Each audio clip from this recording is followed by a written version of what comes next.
Alright guys, ম্যাডওয়ার্ল্ডের পক্ষ থেকে আমি আলামিন প্রত্যেককেই জানাচ্ছি স্বাগতম।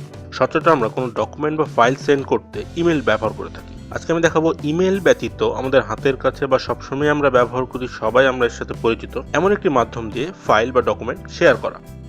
তো আজকে আমি দেখাবো বর্তমান সময়ের সবচাইতে জনপ্রিয় সোশ্যাল মিডিয়া ফেসবুকের মাধ্যমে কিভাবে আমরা ডকুমেন্ট বা ফাইল আদান প্রদান করতে পারি। ফেসবুক আমরা সবাই ব্যবহার করি, তবে হয়তো আমাদের অনেকেই ব্যাপারটি জানি না। তো চলুন দেখে নেই কিভাবে ফেসবুক দিয়ে আমরা ফাইল শেয়ার করতে পারি বা ডকুমেন্ট শেয়ার করতে পারি। আর এটি শেয়ার করা যাবে আমরা নর্মাল যেভাবে চ্যাট করি এই চ্যাট অপশন থেকেই। প্রথমেই যাকে আমরা ফাইলটি পাঠাতে চাই তার চ্যাটটি ওপেন করে নেব। আর এই চ্যাট অপশন থেকে আমরা বিভিন্ন ইমেজ, ইমোজি, স্টিকার এগুলো পাঠাতে পারি।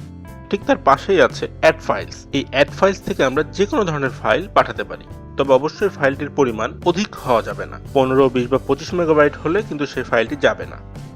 তো দেখে নিই কীভাবে করতে হবে। এটিও নর্মাল যেভাবে আমরা সাধারণত ছবি বা অন্য কিছু পাঠাই, সেম একই। প্রথমে আমি অ্যাড ফাইলসে ক্লিক করি, এরপর আমার ফাইলটি ব্রাউজ করি এবং আপলোড করে দিই। এই যে আমার ফাইলটি আপলোড হচ্ছে, কিছুক্ষণের মধ্যেই আপলোড হয়ে যাবে। ইয়েস, আপলোড শেষ। তো আমার এই ফাইলটি আমার সেন্ডারের কাছে চলে গেছে এবং সে পেয়ে গেছে। এটা আমরা তখনই ব্যবহার করতে পারি যখন হয়তো হাতের কাছে ফেসবুকটা অন আছে বা যার সাথে আমার ফ্রেন্ডশিপ আছে, এমন কাউকে কোনো ডকুমেন্ট পাঠাতে চাচ্ছি, মুহূর্তের মধ্যে আমি পাঠিয়ে দিলাম। সেই ক্ষেত্রগুলোতে আমরা এটি ব্যবহার করতে পারি। কিন্তু কোন অফিসিয়াল ডকুমেন্ট বা অফিসিয়াল কার্যকলাপের ক্ষেত্রে আমরা ইমেলটাই বেশি ব্যবহার করব এবং এটি অধিক স্মার্ট। তো অলরাইট গাইজ, আজকের মতো এই পর্যন্তই। কথা হবে আগামীতে আবার নতুন কিছু নিয়ে। সে পর্যন্ত সবাই ভালো থাকবেন, সুস্থ থাকবেন। Thank you.